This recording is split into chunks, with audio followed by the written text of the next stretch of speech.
British Columbia ਦੇ ਸਾਬਕਾ premier John ਹੌਰਗਨ ਦਾ ਦੇਹਾਂਤ ਹੋ ਗਿਆ ਹੈ, ਜਿਨ੍ਹਾਂ ਦੇ ਪਰਿਵਾਰਕ ਮੈਂਬਰਾਂ ਨੇ ਮੰਗਲਵਾਰ ਨੂੰ ਇਸ ਦੀ ਪੁਸ਼ਟੀ ਕੀਤੀ, ਜੋ ਕਿ ਕੈਂਸਰ ਨਾਲ ਲੜ ਰਹੇ ਸਨ। ਲੰਮੇ ਸਮੇਂ ਤੋਂ ਉਹਨਾਂ ਦਾ ਹੁਣ ਦੇਹਾਂਤ ਹੋਣ ਦੀ ਜਾਣਕਾਰੀ ਸਾਹਮਣੇ ਆਈ ਹੈ। 65 ਸਾਲ ਜੌਨ ਹੌਰਗਨ ਦੀ ਉਮਰ ਸੀ, ਜੋ ਕਿ ਪਿਛਲੇ ਕਰੀਬ 5 ਮਹੀਨੇ ਤੋਂ ਹਸਪਤਾਲ ਵਿੱਚ ਦਾਖਲ ਸਨ, ਜਿਨ੍ਹਾਂ ਨੂੰ ਥਾਇਰਾਇਡ ਕੈਂਸਰ ਹੋਇਆ ਸੀ ਜੂਨ ਮਹੀਨੇ। ਇਸ ਤੋਂ ਪਹਿਲਾਂ ਵੀ ਉਹ ਕੈਂਸਰ ਦੀ ਲੜਾਈ ਲੜ ਚੁੱਕੇ ਸਨ, ਪਰ ਉਦੋਂ ਕੈਂਸਰ ਠੀਕ ਹੋ ਗਿਆ ਸੀ ਤੇ ਫਿਰ ਉਹਨਾਂ ਨੂੰ ਆਪਣੇ ਪ੍ਰੀਮੀਅਰ ਦੇ ਅਹੁਦੇ ਨੂੰ ਵੀ ਛੱਡਣਾ ਪੈ ਗਿਆ ਸੀ ਇਸ ਬਿਮਾਰੀ ਕਰਕੇ।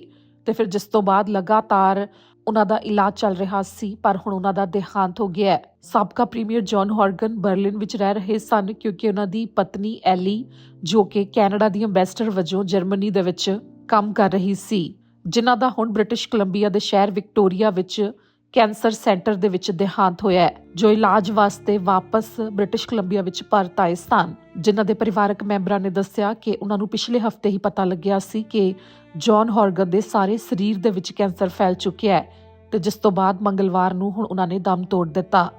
ਜਿਨ੍ਹਾਂ ਦੇ ਪਰਿਵਾਰਕ ਮੈਂਬਰਾਂ ਨੇ ਕਿਹਾ ਕਿ ਉਹਨਾਂ ਦੇ ਦੋਸਤ ਤੇ ਪਰਿਵਾਰਕ ਮੈਂਬਰ ਉਹਨਾਂ ਦੇ ਆਖਰੀ ਦਿਨਾਂ ਵਿੱਚ ਉਹਨਾਂ ਦੇ ਨਾਲ ਹੀ ਮੌਜੂਦ ਸਨ। ਜੌਨ ਹੌਰਗਨ, ਜੋ ਜੁਲਾਈ 2017 ਤੋਂ ਲੈ ਕੇ ਅਕਤੂਬਰ 21, 2022 ਤੱਕ ਬ੍ਰਿਟਿਸ਼ ਕੋਲੰਬੀਆ ਸੂਬੇ ਦੇ ਪ੍ਰੀਮੀਅਰ ਰਹੇ।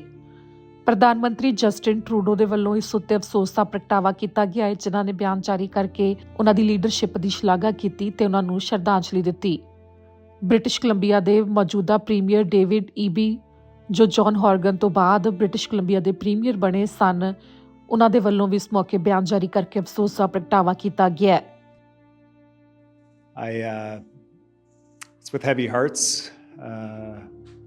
We learned about the passing of John Horgan this morning. John was a remarkable man, both in the history of this province and just who he was as a person. His legacy for British Columbia is profound. In terms of law, he was the premier who brought in the UN Declaration on the Rights of Indigenous People, among countless other legislative accomplishments.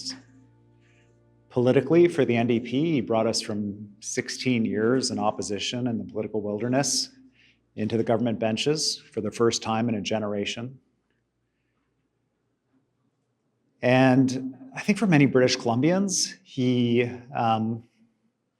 made them think differently about politics and about politicians. He was accessible, he was fun and funny, and he was called Premier Dad, and rightly so.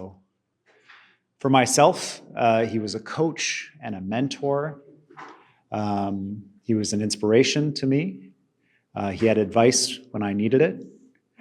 He conducted himself with the utmost in integrity, and he brought a spirit of fun to his work that was infectious. And many of you will remember too, he had a bit of a temper from time to time. And if you hadn't been yelled at by John Horgan, then you hadn't truly worked with him. I truly worked with John Horgan. Personally, he was a private guy. We all knew of his profound love for Ellie at 45 years together. He spoke so affectionately of her. And their love was very present. And their two sons, Nate and Evan, were his pride and joy. Family was a huge priority for John. The Horgan family shared John with British Columbia, and now with his passing, we all grieve along with the Horgan family. I know. I felt like one of John's relatives. I think everyone who worked with him felt that closeness of family, and yet we weren't family. Their grief is profound, and our hearts go out to them. In terms of the legislature, the flag will be at half-mast to commemorate John's passing. The relevant government officials will work with the Horgan family to provide members of the public an opportunity to offer their condolences here at the legislature, and with a formal service to recognize his contributions to British Columbia and to British Columbians as he worked to make their lives better every single day he served in this place. Thank you. You spent a lot of time with him. Other than him yelling at you, are there any moments and stories that stand out in your mind?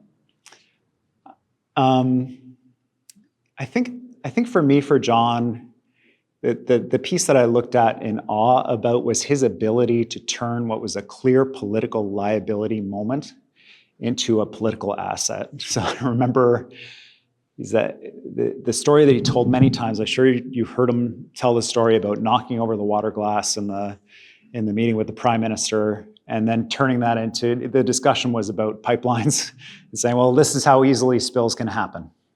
When he was, there was an issue about freedom of information on phones. And he said, and he just pulled his phone out of his pocket and unlocked it and offered to pass it around to the press gallery so they could all have a look at what was on his phone, what apps he had installed. There was a word game that he particularly liked. He was in the legislature and he lost his temper briefly with the leader of the opposition, and he used an unfortunate turn of phrase that was unparliamentary. And he turned it into a moment where all British Columbians could relate with just losing their cool and using what we call at our house rough language. He had the ability to take those moments where it was a tough moment or it was just maybe a little embarrassing and make people just love him more. And for me, that really encapsulates who he was.